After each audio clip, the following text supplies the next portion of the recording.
کار خیر جو صحابہ کے زمانے میں نہ ہو اس کا ایجاد بدعت نہیں ہوا کرتا، ورنہ یہ سارے علوم بدعت ہیں. یہ صرف اور نحو اور بلاغت اور بیان اور یہ منطق اور یہ علم کلام اور یہ تو سب یہ کدھر سے ہوگا؟ لیکن اس کی وجہ بتائیے.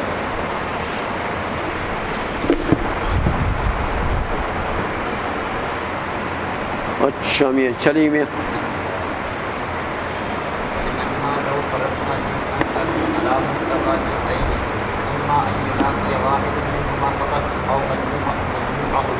أو من كل واحد منهما شيئا أو واحد منهما وبعضا من الآخر والأول حال وإلا لم يكن على المنتقى فعين أحد القسمين الأخيرين والأحد الأقسام الآخر فيلزم الانقسام أي انقسام ما على المنتقى أو الكل أو ما على المنتقى واحد القسمين لا محالة. اچھا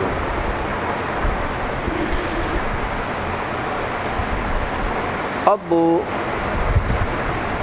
علامہ ابہری رحمۃ اللہ علیہ ماتن نے جز لا یتجزا کے ابطال پر ایک دوسری دلیل دی ہے، اس کو نقل کرتے ہیں. فرماتے ہیں ایسا کرو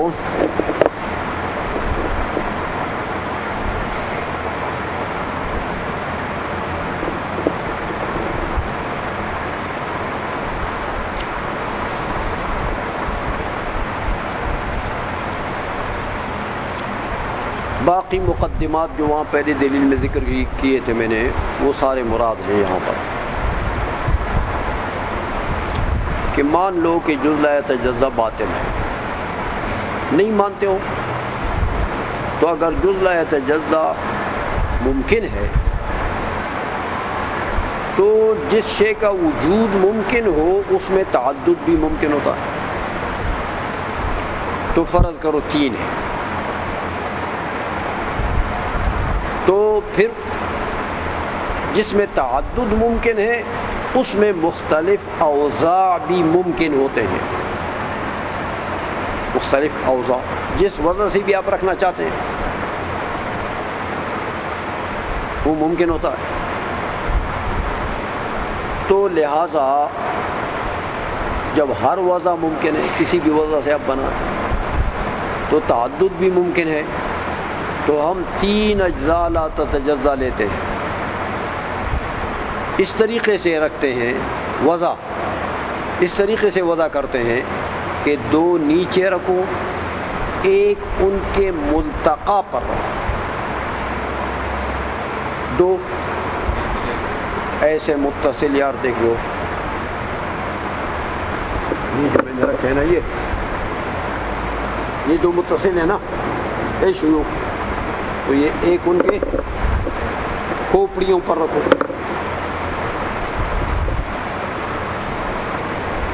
ملتقا جہاں وہ دونوں ملتے ہیں نا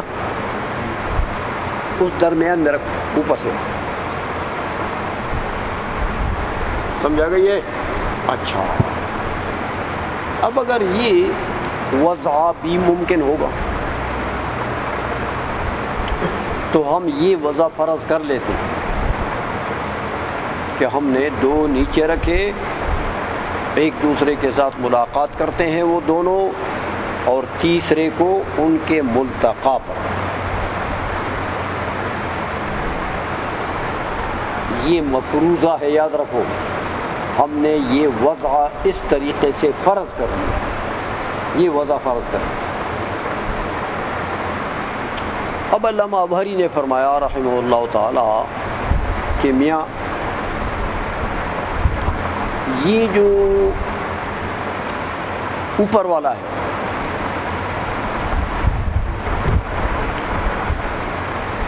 یہ اوپر والا یا تو نچلے دونوں میں سے کسی سے ملاقات نہیں کرے گا. نیچے جو ہے نا اس کے 2 احتمالات عقلیہ.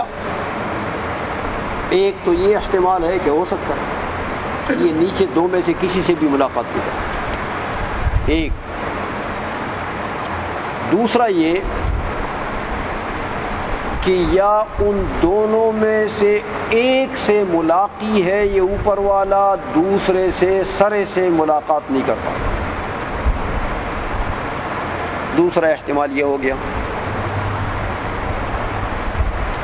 کہ یہ اوپر والا نچلے دو میں سے ایک سے ملاقی ہے فقط، یعنی دوسرے سے بالکل ملاقات نہیں کرتا. دو احتمالات ہو گئے. تیسرا احتمال یہ ہے کہ یہ اوپر والا جو ہے نا میاں، یہ نچلے دونوں کے مجموعے سے ملاقات کرتا ہے. نیچے جو دو ہیں نا ان دونوں کے مجموعے سے ملاقی. کتنے احتمالات ہو گئے؟ تین. چوتھا احتمال یہ ہے کہ میاں ہر نچلے جو دو ہیں یہ اوپر والا ہر ایک کے کچھ حصے سے ملاقات کرتا ہے. ہر ایک کے کچھ حصے سے ملاقات کرتا ہے، مجموعے سے نہیں. کتنے احتمالات ہو گئے؟ پانچواں احتمال یہ ہے کہ یا اوپر والا جو ہے وہ ایک پورے سے ملاقات کرتا ہے اور دوسرے کے ایک حصے سے ملاقات کرتا ہے. ایک کے ساتھ تو مکمل اور دوسرے کے ایک حصے سے ملاقات کرتا ہے، کل سے نہیں. کتنے احتمالات ہو گئے؟ کہتے یار سب بات ہے. یہ پانچوں کے پانچوں تو پانچوں کے پانچوں باطل ہو گئے. تو مطلب یہ ہے کہ یہ وضع باطل ہو گیا نا. تو یہ تو تم نے فرض کر دیے تھے کہ یہ چیز جو اجزا لا تتجزا، تو وہ تو سب باطل ہو گئے. لیکن وجہ بطلان اب بتاتے کہتے دیکھو میاں، پہلا احتمال بھی باطل ہے کہ تم نے پہلے احتمال میں یہ کہا تھا کہ یہ جو علی الملتقا ہے نا یہ دو نچلے دونوں میں سے کسی سے ملاقات نہیں کرتا. یہ بھی باطل ہے کیونکہ اگر کسی سے ملاقات نہیں کرتا تو پھر ملتقا پر کیسے ہوا؟ ملتقا کس کو کہتے ہیں؟ جائے لقاء، درمیان، وسط. تو اگر یہ کسی سے ملاقات نہیں کرتا تو پھر یہ علی الملتقا ہو گیا، تو خلاف مفروض لازم آ گیا. فرض تم نے کیسے کیا تھا کہ یہ علی الملتقا ہے، تو لازم آ گیا کہ علی الملتقا نہیں، تو خلاف مفروض لازم آ گیا. تو یہ لازم بھی باطل ہے. تو فالملزوم، لہذا کسی سے ملاقات نہ کرنے والی شق بھی باطل ہو گئی. دوسرا احتمال کیا تھا کہ ایک سے ملاقی ہو فقط، دوسرے سے ملاقی بالکل نہ ہو. کہتے یہ بھی باطل ہے. ظاہر ہے کہ جب ایک سے ملاقی ہے دوسرے سے بالکل نہیں ہے تو یہ ملتقا پر ہوا، یہ تو اسی ایک کے اوپر سوار ہو گیا. سمجھ آ رہی ہے؟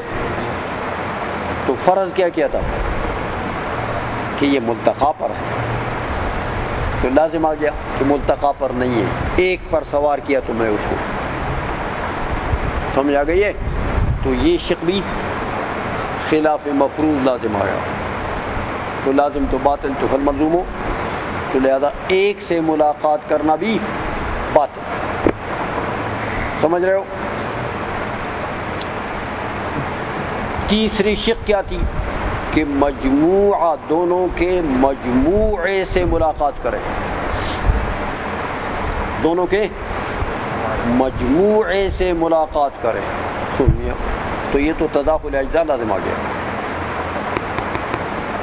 کہ یہ ایک جو اوپر ہے نا یہ دونوں کے تو مجموعے سے کیسے ملاقات کرے گا کہ یہ اندر گھس گیا ہوگا نا.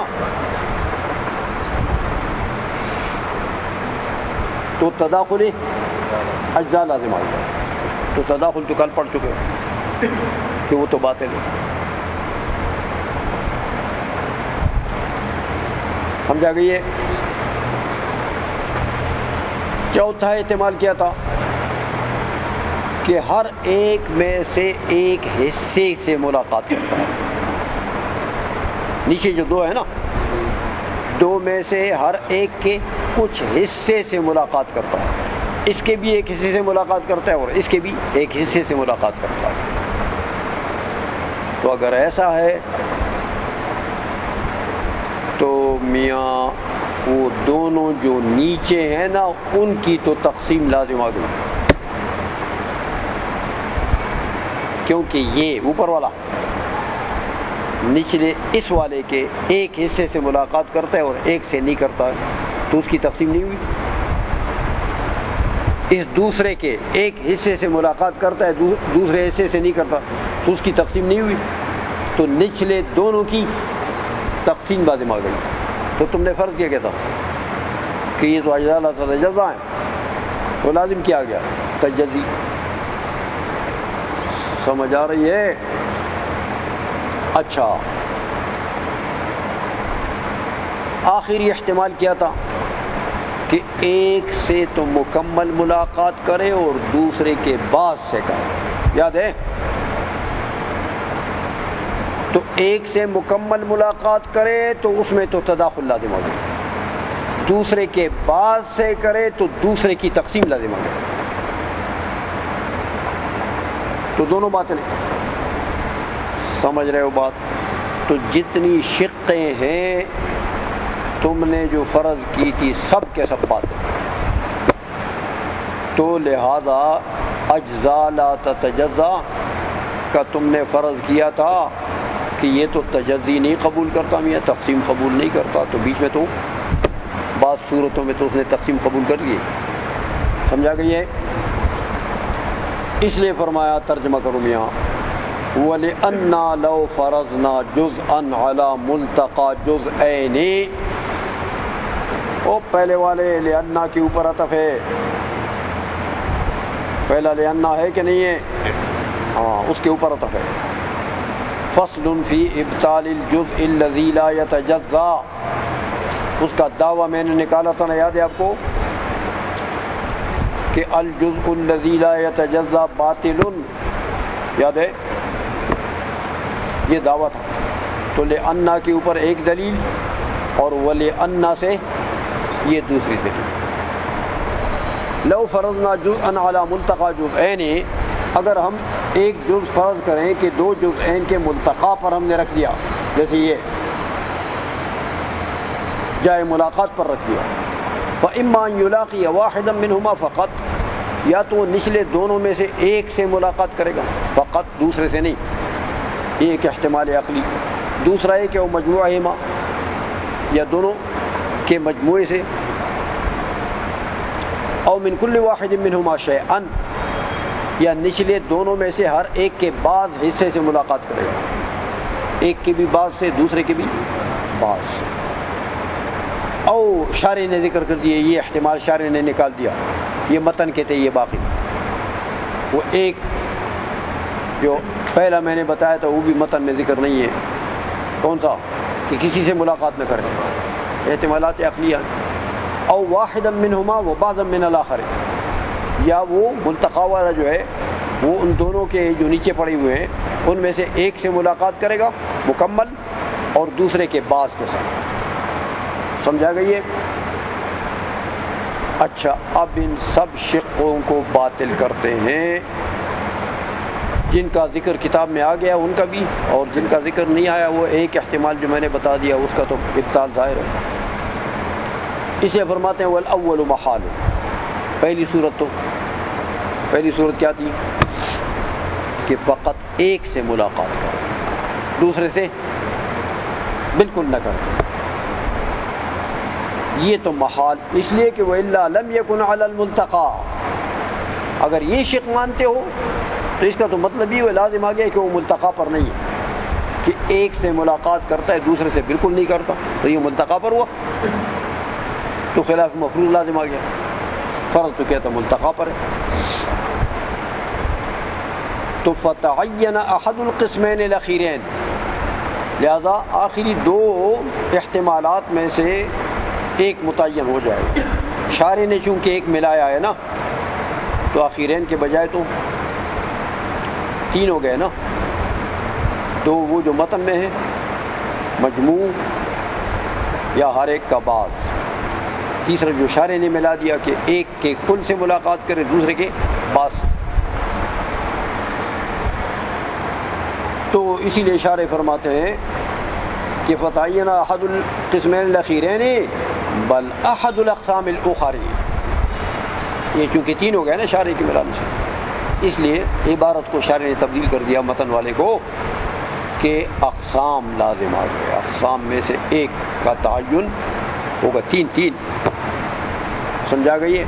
تم یہ تینوں میں فیلزم الانقسام، ایک کا تو انقسام آ ہی گیا. انقسام ما علی الملتقا، بعض صورتوں میں تو جو ملتقا پر ہے اس کی تقسیم ہو جاتی ہے، اور اویل کل بعض صورتوں میں تمام کی تقسیم ہو جاتی ہیں. او ما علی الملتقا و احد الجزئین لا محالتا، یا ملتقا والے کی بھی تقسیم ہو جاتی ہے اور دونوں میں سے ایک کی تقسیم ہو جاتی ہے. تو میاں یہ تینوں صورتوں میں جو لازم آیا، لازم تو باطل انقسام لازم آیا. تو میں یہ تو فل ملزوم ہوں. بات سمجھ میں آ گئی ہے. لا محالہ. اب یہ بات تو آگے لمبی ہوئی ہے، ان دلیلوں کے اوپر سوال کرتے ہیں.